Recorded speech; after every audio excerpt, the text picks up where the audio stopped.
अगर आप खड़े हो जाएं, अपनी कुदाल, अपना हल, अपना फावड़ा लेकर के, किसी माई के लाल में ताकत नहीं है कि आपको हरा देगा। मुझे बहुत देर से पता चला कि शिक्षा में मुझे जिन्हें पढ़ना चाहिए था उन्हें बचपन से नहीं पढ़ाया गया, और जिन्हें नहीं पढ़ना चाहिए था उन्हें हमें पढ़ाया और रटाया गया और गवाया गया।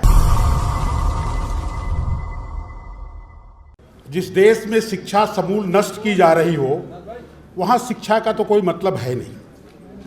मुझे बहुत देर से पता चला कि शिक्षा में मुझे जिन्हें पढ़ना चाहिए था उन्हें बचपन से नहीं पढ़ाया गया, और जिन्हें नहीं पढ़ना चाहिए था उन्हें हमें पढ़ाया और रटाया गया और गवाया गया।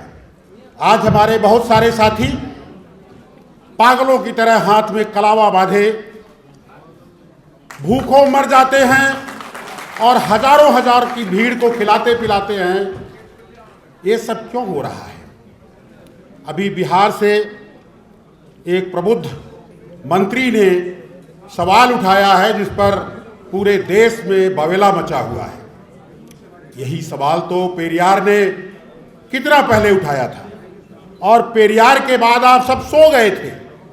ज्योतिबा फुले, सावित्रीबाई फुले, फातिमा शेख और कर्पूरी ठाकुर, इन लोगों के आज स्मरण दिवस पर हमें अपने अंतर मन में झांकने की जरूरत है कि क्या हम सचमुच उन लोगों को आगे बढ़ाना चाहते हैं।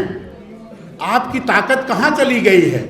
और जब तक आप में अनुशासन नहीं होगा तब तक आप कोई लड़ाई नहीं लड़ सकते। आप सबसे पहले अपने लोगों का विरोध करते हैं। अगर यादव है तो कुर्मी का, कुर्मी है तो यादव का, बघेल का, पाल का। आप देखिए ना कितनी खाई है आपके बीच में। आप दुनिया से लड़ने चले हैं और लड़ आपस में रहे हैं। क्या बात आप करते हैं? आप लड़ पाएंगे किसी से? आप अपने पड़ोसी से लड़के मर जाएंगे। अरे आप छोड़ना सीखिए। जिसको आप अपना मसीहा मानते हैं उन सब लोगों ने त्याग करके लड़ाई लड़ी थी, तब जा पेरियार के पास कितनी संपत्ति थी। आपके लोग संपत्ति बनाने में लगे हुए। ज्योतिबा फुले को क्या जरूरत थी? अंग्रेजों से जुड़े हुए थे, न जाने कितना ऐसा आराम करते। सावित्रीबाई फुले जो कुछ आपको दी हैं, आज हम जब सरस्वती का नाम लेते हैं और सावित्रीबाई फुले का नाम लेते हैं तो डर यह बना रहता है कि हमारा जो सर्वोच्च न्यायालय है हमको 4 पुलिस वालों को भेज करके बंद करा सकता है। हजारों साल से एक राजा को भैंसा बना करके प्रदर्शित किया जाता रहा।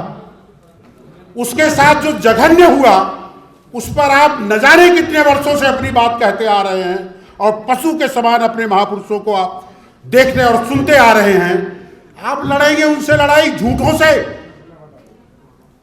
अभी कोई कह रहा था कि कोई ओबीसी बन गया। मैं अगर इत्मीनान से बात करता आपसे, अगर समय होता इस कार्यक्रम में, तो बहुत विस्तार से और बहुत थोड़े में बात करने की जरूरत है कि आप हार किससे रहे हैं।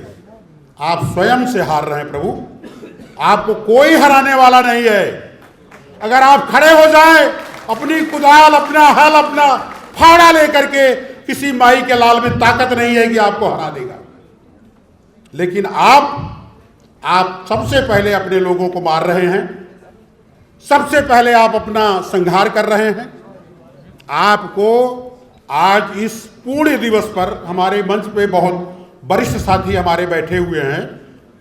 मैं केवल इतना कह करके अपनी बात खत्म करना चाहता हूं कि आप जरा एक बार पेरियार के रूप में आइए ना कि क्या कर सकते हैं आप जरा ज्योतिबा फुले के रूप में आइए ना। साथियों देखिए, निश्चित रूप से हमको इस तरह के मंच पर तो बात करनी ही करनी होगी। आपको आपस में बैठ करके भी बात करनी होगी। मुझे याद है एक कार्यक्रम में मुझे इसी तरह बुलाया गया था। वहाँ पर एक बड़े ओजस्वी एमपी हुआ करते थे, मित्रसेन यादव नाम था। उस सम्मेलन का विषय था सामाजिक न्याय तभी संभव है जब सामाजिक समरसता और सामाजिक आर्थिक नीतियां उनकी सुदृढ़ होंगी।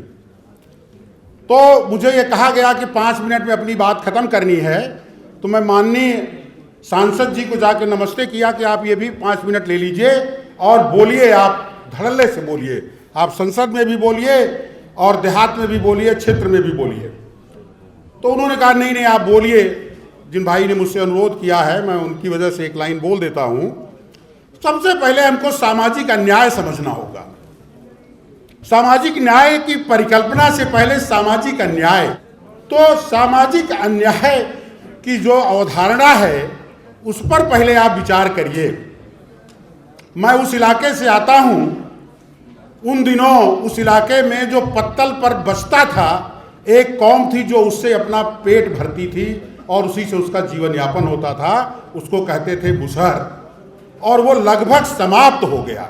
समाप्त कैसे हुआ? क्योंकि उसके भी रोजगार पे लोगों ने लात मारा और पत्तल और दोने का इंडस्ट्रियलाइजेशन हो गया। और जब वो पत्तल दोने का समय खत्म हुआ तो प्लास्टिक की चीजें बाजार में आई और उसको लेकर के लोग आने लगे और पता चलता ये था कि जो पत्तल दोना मुसहर उठाता था वो खुद उठाने लगे। आपको विमर्श की जरूरत है और इस तरह के वक्तव्य से बहुत बातें होंगी, हम भी थोड़ा गौरवान्वित हो जाएंगे, लेकिन सफलता नहीं मिलेगी साथियों। सफलता के लिए छोटे छोटे लेवल पर विमर्श करना होगा और मूल मुद्दों पर लड़ना होगा। इसी के बाद आयोजकों का और जो भी साथी सुने हमें इतनी देर, उनका सबका मैं बड़ा आभारी हूँ कि मेरे जैसे बेवकूफ़ आदमी को भी थोड़ा मौका मिला। धन्यवाद।